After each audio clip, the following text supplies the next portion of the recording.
Dans sa déclaration, prélude à la célébration chaque 17 juin de la Journée mondiale de lutte contre la désertification, instaurée par les Nations Unies depuis 1995, la ministre de l'Environnement, du Développement durable et du Bassin du Congo a souligné que le Congo n'était pas épargné par cette problématique. Contrairement aux idées reçues, la désertification ne signifie pas seulement l'ensablement et l'avancée du désert du Sahara qui menacent les pays du Sahel ou la sécheresse persistante qui frappe ceux de l'Afrique australe, mais c'est aussi la dégradation de la qualité et de la productivité des sols, détruisant la végétation environnante. Si la désertification de la zone sahélienne, contre laquelle les pays de la région tentent courageusement de lutter avec le projet de la Grande Muraille Verte, est essentiellement due au réchauffement climatique, la dégradation des terres chez nous au Congo est surtout liée à des mauvaises pratiques humaines qu'il est a priori plus facile de corriger.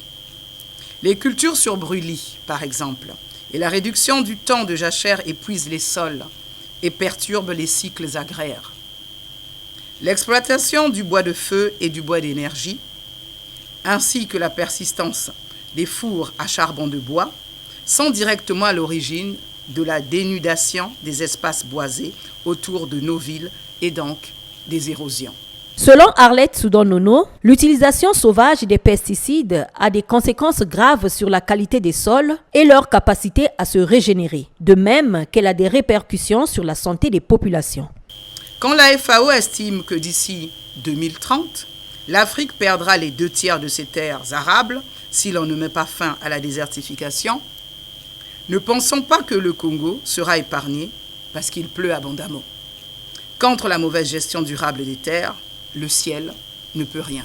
La ministre de l'Environnement, du Développement durable et du Bassin du Congo a indiqué que sur instruction du président de la République, le Congo avait signé la Convention des Nations Unies sur la lutte contre la désertification et soutenu l'inclusion du concept de neutralité en matière de dégradation des terres dans les objectifs de développement durable. Sous son impulsion, notre pays a intégré le partenariat Terre-Africa qui vise à coordonner les efforts de gestion durable des terres au niveau africain, ainsi que le défi de Bonn, dont l'objectif est de restaurer 350 millions d'hectares sur notre continent d'ici à 2030. Enfin, parmi les buts explicites de la lettre d'intention signée en septembre 2019 entre les présidents Denis Sassou Nguesso et Emmanuel Macron, dans le cadre de l'initiative pour les forêts d'Afrique centrale, figure la mise en œuvre d'une politique d'affectation et d'utilisation durable des terres et des ressources naturelles de notre région. C'est peu dire donc que notre chef de l'État a fait sa part. À nous de faire la nôtre. Arlette Soudan-Nono a fait savoir que compter sur la seule force régénératrice de la nature pour contrer l'avancée des sols infertiles ne suffisait pas. Pour ce faire, planter des arbres le 6 novembre de chaque année demeure une initiative louable. Les arbres ont un rôle régulateur. Ils luttent contre les érosions, protègent du vent et nourrissent les sols. Mais c'est aussi au quotidien qu'il faut agir pour protéger la qualité de nos terres, tant au niveau local que départemental, régional et national.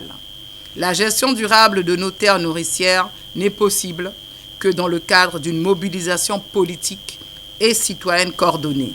Et il revient à chacune et à chacun d'entre nous, en particulier à celles et ceux qui détiennent une part d'autorité, de faire preuve de responsabilité en ce domaine. Pour la ministre de l'Environnement, du Développement durable et du Bassin du Congo, protéger la terre congolaise n'est pas un choix, mais un devoir.